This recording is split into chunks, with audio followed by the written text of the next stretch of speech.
Hello বন্ধুরা, কেমন আছো সবাই? পুরো পৃথিবীর মধ্যে সবচেয়ে অদ্ভুত আর ভয়ঙ্কর দেশ হলো নর্থ কোরিয়া। এই দেশে যে কোনো সাধারণ মানুষের পক্ষেও সুস্থভাবে বেঁচে থাকাটা খুবই কষ্টের ব্যাপার। এই পুরো দেশটাকেই শাসন করে এখানকার ডিকটেটর বা শাসক কিম জং উন। আর এই দেশের প্রত্যেকটা মানুষকেই ওনার সমস্ত আদেশ মেনে চলতে হয়। এই দেশের সাধারণ মানুষরা দুবেলা ঠিক মতন পেট ভরে খাওয়া দাওয়া করতে পারে না, নিজেদের ইচ্ছা মতন টিভি বা রেডিও দেখতে পারে না, নিজেদের ইচ্ছা মতন গান শোনা, নাচ করা বা পার্টি করা কোনোটাই করতে পারে না। কোন মানুষ কেমনভাবে চুল কাটবে, কেমনভাবে সাজবে, কেমন জামা কাপড় পরবে, এমনকি বড় হওয়ার পর কে কোন ধরনের কাজ করবে সবকিছুই এখানকার সরকার ডিসাইড করে। এমনকি এই দেশের সাধারণ মানুষরা কোনো রকম ইন্টারনেট ব্যবহার করতে পারে না। বাকি পুরো পৃথিবী থেকেই এই দেশটা সম্পূর্ণ বিচ্ছিন্ন আর আলাদা হয়ে রয়েছে। আর এই দেশের সমস্ত সাধারণ মানুষরা জেলের কয়েদিদের থেকেও খুবই খারাপ অবস্থায় রয়েছে। কিন্তু এত খারাপ অবস্থার পরেও কোনো মানুষই এই দেশ ছেড়ে যেতে পারবে না, এমনকি এই দেশের বাইরেও বেরোতে পারবে না। মৃত্যুর আগে অবধিও সবাইকে হাসি মুখে এই দেশেই পড়ে থাকতে হবে। আর যদি কেউ এই দেশ থেকে পালাতে গিয়ে ধরা পড়ে যায়, তাহলে তার ফ্যামিলির 3 প্রজন্মকেই জেলে বন্দি করে রাখা হয়। কিন্তু এত কিছুর পরেও প্রত্যেক বছর বহু হাজার হাজার মানুষ ভালো জীবনযাপনের উদ্দেশ্যে নরকের মতন এই দেশ থেকে পালিয়ে নর্থ কোরিয়ার বর্ডার পার করে পৃথিবীর অন্যান্য দেশে পালানোর চেষ্টা করে। আর আজ আমরা এইরকমই একটা কাল্পনিক কাহিনী দেখব, যেখানে একজন নর্থ কোরিয়ান সোলজার ভালো জীবনযাপনের উদ্দেশ্যে নিজের দেশ ছেড়ে সাউথ কোরিয়ায় পালানোর চেষ্টা করে। 2024 সালে মুক্তি পাওয়া এই সিনেমার নাম স্কেপ, যার IMDb রেটিং 6.4। তো গল্পটা শুরু হয় নর্থ কোরিয়ার একটা আর্মি ক্যাম্প থেকে, যেখানে আমরা কিউনাম নামের এই ছেলেটাকে দেখতে পাই। কিউনাম বিগত 10 বছর ধরে নর্থ কোরিয়ার আর্মিতে কাজ করছে, আর বর্তমানে ও নর্থ কোরিয়ান আর্মির কমান্ডারের পোস্টে রয়েছে। দেখা যায় এক রাতে যখন কিউনামদের বেস ক্যাম্পে সবাই ঘুমিয়েছিল, তখন মাঝরাতে কিউনাম সবার নজরের আড়ালে লুকিয়ে লুকিয়ে ওই ক্যাম্প থেকে বাইরে বেরিয়ে পড়ে। এই ক্যাম্পের মধ্যেই একটা গোপন জায়গায় ও একটা কম্পাস আর নিজের হাতে তৈরি করা এই জায়গার একটা ম্যাপ লুকিয়ে রেখেছিল। এখন ও সেই জিনিসগুলোকে নিয়েই রাতের অন্ধকারে লুকিয়ে লুকিয়ে সাউথ কোরিয়ান বর্ডারের দিকে এগোতে শুরু করে। আসলে ওদের এই আর্মি ক্যাম্পটা সাউথ কোরিয়ান বর্ডারের একদম পাশেই ছিল। আর বিগত বহু বছর ধরে কিউনাম এই বর্ডারের রাস্তা দিয়েই সাউথ কোরিয়ায় পালানোর চেষ্টা করছিল। কিন্তু সমস্যা হলো এই পুরো বর্ডারটাকেই লোহার কাঁটাতারের বেড়া দিয়ে ঘেরা ছিল, যেটাতে ইলেকট্রিক শক দেওয়া ছিল। কিন্তু বিগত বহু মাস ধরে কিউনাম এই বেড়ার নিচে মাটির তলা দিয়েই একটা সুড়ঙ্গ করে ওই পারে যাওয়ার একটা রাস্তা বানিয়ে ফেলেছিল। ওই কাঁটাতার পার করার পর পুরো নর্থ কোরিয়ান বর্ডার জুড়েই চারিদিকে হাজার হাজার ল্যান্ডমাইন পোতা ছিল, যাতে কেউ কোনোভাবেই গোপন পথে এই বর্ডার পার করে অন্য দেশে যেতে না পারে। কিন্তু দেখা যায় কিউনাম এখন ওর তৈরি ম্যাপের সাহায্যে খুব সহজেই সমস্ত মাইনগুলোকে এড়িয়ে ওদের বর্ডারের অনেকটা কাছে চলে এসেছে। আসলে বিগত বহু মাস ধরে কিউনাম প্রত্যেক রাতে লুকিয়ে লুকিয়ে ওদের বর্ডারের কাছে যাওয়ার চেষ্টা করে। ও প্রত্যেক রাতে একটা কাঠের টুকরোর সাহায্যে বর্ডারে যাওয়ার পথে কোন কোন জায়গায় মাইন লোকানো আছে সেগুলোকে খোঁজার চেষ্টা করে। আর তারপর নিজের হাতে তৈরি সেই ম্যাপের মধ্যে ও সমস্ত মাইনের জায়গাগুলোকে লোকেট করে রেখে দেয়। এইভাবে এখন নিজের তৈরি এই ম্যাপের সাহায্যে ও খুব ভালোভাবেই জানে বর্ডারে যাওয়ার পথে ঠিক কোন কোন জায়গায় মাইন লোকানো আছে। এইভাবে সমস্ত মাইন পার করে বেশ অনেকটা পথ আসার পর ও পৌঁছে যায় DMZ বা ডিমিলিটারাইজড জোনে। আসলে সাউথ কোরিয়া এবং নর্থ কোরিয়া এই দুই দেশের মাঝখানে যে আসল বর্ডার আছে, সেই পুরো বর্ডার থেকে সাউথ কোরিয়ার দিকে 2 কিলোমিটার আর নর্থ কোরিয়ার দিকে 2 কিলোমিটার এরিয়ার মধ্যে কোনো দেশেরই সৈনিক পাহারাদারি করা বা গুলি চালানো এসব কোনো কিছুই করতে পারবে না। আর এই জায়গাটাকেই বলা হয় DMZ। এখন কিউনাম যদি এই জায়গা থেকে একটানা 2 কিলোমিটার সামনের দিকে এগিয়ে যেতে পারে, তাহলে ও নর্থ কোরিয়ার আসল বর্ডার পার করে সাউথ কোরিয়ায় পৌঁছে যেতে পারবে। এখন কিউনাম এই DMZ থেকেই খুবই আশা নিয়ে সাউথ কোরিয়ান বর্ডারের দিকে তাকিয়ে থাকে। কিন্তু তখনই ওর পকেটে থাকা ঘড়িতে অ্যালার্ম বাজতে শুরু করে। আসলে আর কিছুক্ষণের মধ্যেই সকাল হয়ে যাবে, তাই এখন সবাই ঘুম থেকে ওঠার আগে ও তাড়াতাড়ি করে নিজের বেস ক্যাম্পে ফিরে আসে। কিউনাম এই দেশ থেকে পালানোর জন্য সমস্ত রকম ব্যবস্থা করে ফেলেছিল। এখন শুধুমাত্র ও একটা সঠিক সময়ের অপেক্ষা করছিল। এর পরের দিন সকালে কিউনাম তার সঙ্গীদেরকে নিয়ে বর্ডারের পাশে জঙ্গলের মধ্যে পেট্রোলিং করছিল। কিন্তু তখনই ওরা পাশের থেকে একটা বিশাল জোরে বিস্ফোরণের আওয়াজ শুনতে পায়।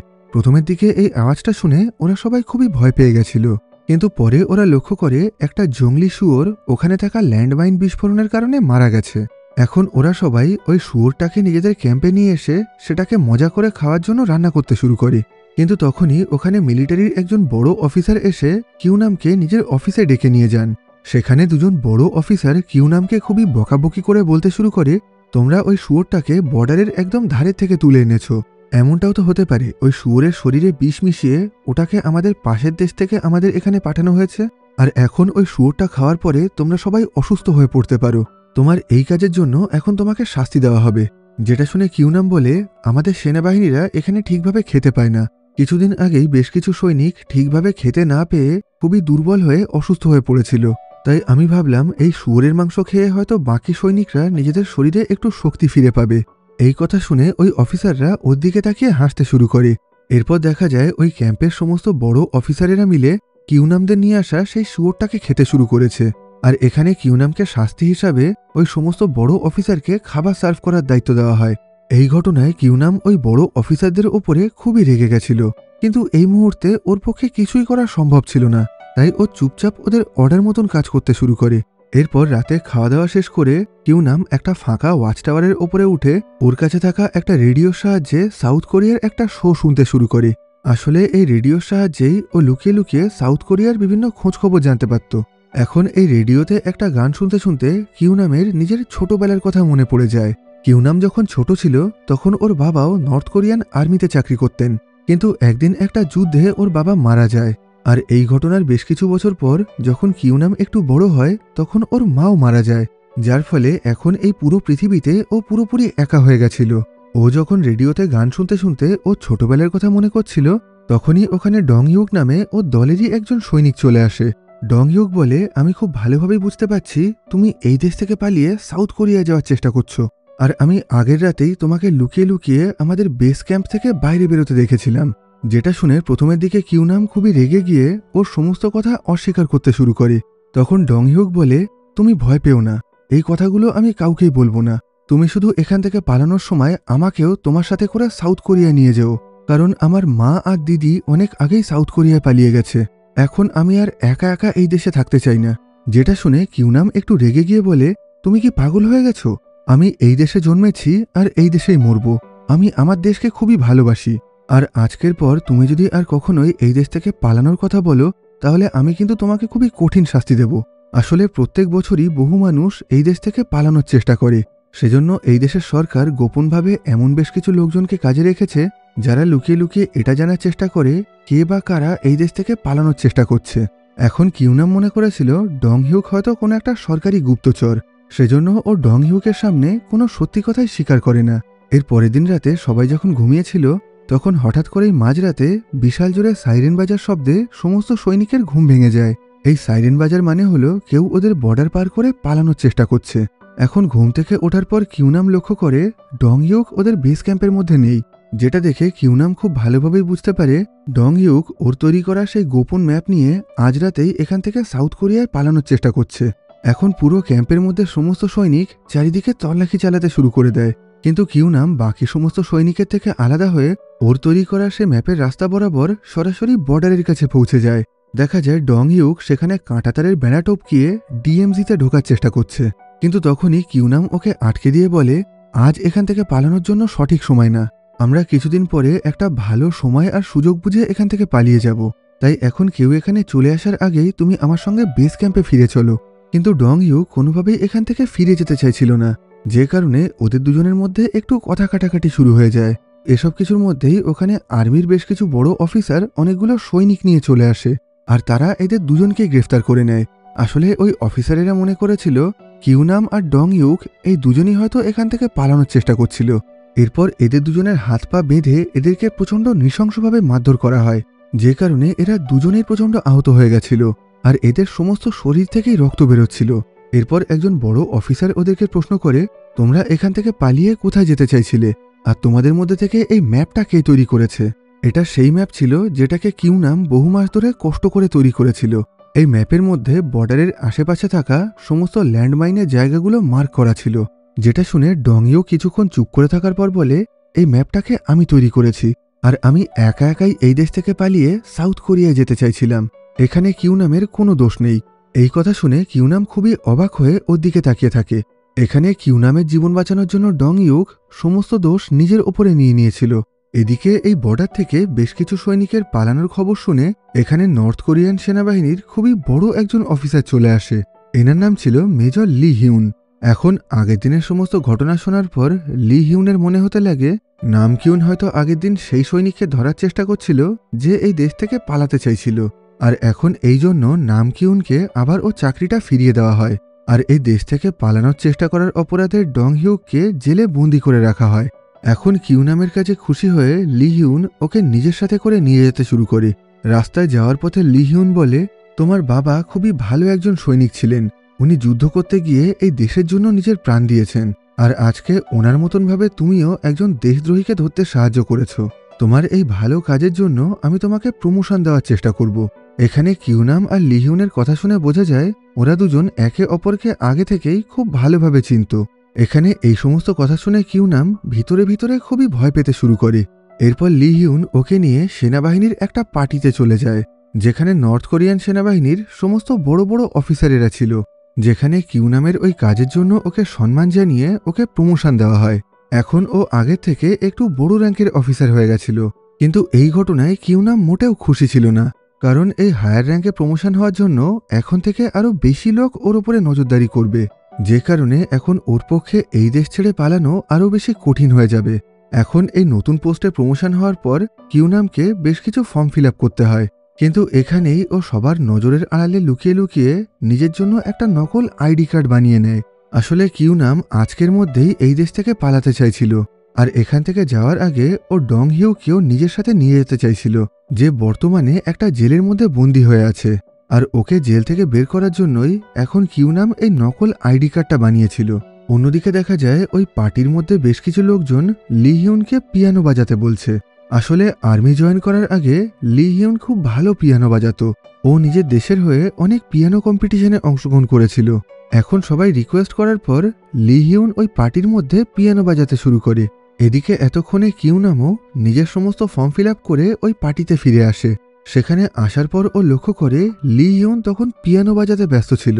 সেই সুযোগেই ও ওই পার্টির মধ্যে থেকে একজন হায়ার র্যাঙ্কের মাতাল অফিসারকে নিয়ে বেরিয়ে পড়ে। এখন ও ওই অফিসারকে একটা গাড়ির মধ্যে বসিয়ে ওনাকে বাড়িতে পৌঁছে দেওয়ার নাম করে ওখান থেকে বেরিয়ে পড়ে। এখন গাড়ির মধ্যে ওই বড় অফিসারকে দেখে কেউ ওকে কোনো রকম প্রশ্ন না করে খুব সহজেই ওই পার্টির থেকে বেরিয়ে যেতে দেয়। এইভাবে বেশ অনেকটা পথ আসার পর কিউনাম সেই মাতাল অফিসারকে ওর গাড়ি থেকে নামিয়ে একটা ধান ক্ষেতের ওপরে শুয়ে রেখে ওর গাড়ি নিয়ে ওখান থেকে পালিয়ে যেতে শুরু করে। এখন ও সেই জেলটায় চলে যায় যেখানে ডং হিউকে আটকে রাখা হয়েছিল।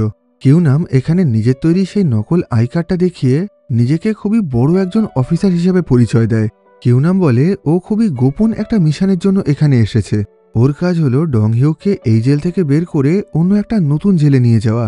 যদিও প্রথমের দিকে ওর এই কথা শুনে বেশ কিছু অফিসারের একটু সন্দেহ হয়, সেজন্য ওই জেলের বেশ কিছু অফিসার লি হিউনকে কল করে ওর কাছ থেকে এই ব্যাপারটা জানার চেষ্টা করে, কিন্তু সৌভাগ্যবশত লি হিউন সেই সময় পার্টির মধ্যে পিয়ানো বাজাতে ব্যস্ত ছিল, যে কারণে ও এদের কোনো কল রিসিভ করতে পারছিল না। এসব কিছু দেখে কিউনাম খুবই রেগে গিয়ে বলে, আমার হাতে খুব বেশি সময় নেই, তোমরা যদি এখন আমাকে বেশি দেরি করাও তাহলে পরবর্তীকালে বড় অফিসারদের থেকে তোমাদেরকে অনেক শাস্তি পেতে হবে।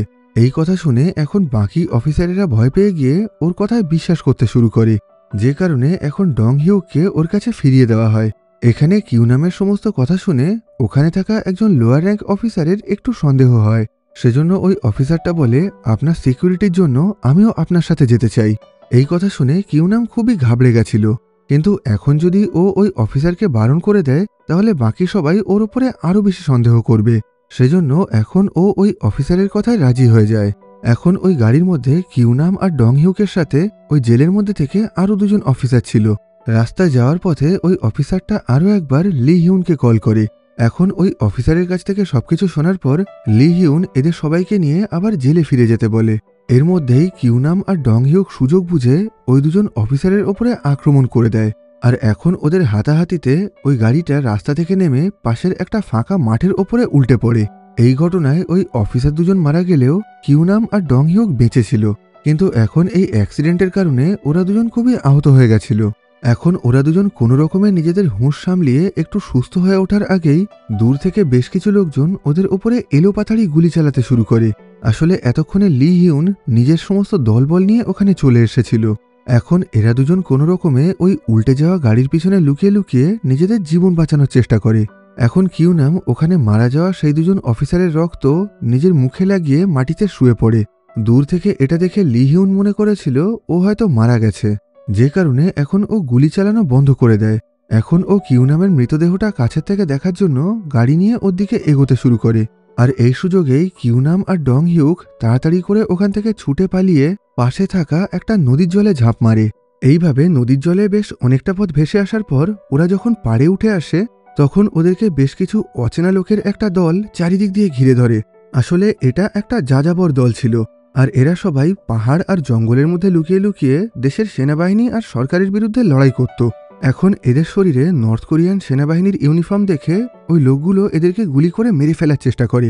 তখন ডং হিউক প্রচণ্ড ভয় পেয়ে গিয়ে বলে, তোমরা আমাদেরকে মেরো না, আমরা কোনো সেনাবাহিনীর সাথে নেই, এমনকি সেনাবাহিনীর লোকজনও আমাদেরকে মারার চেষ্টা করছে।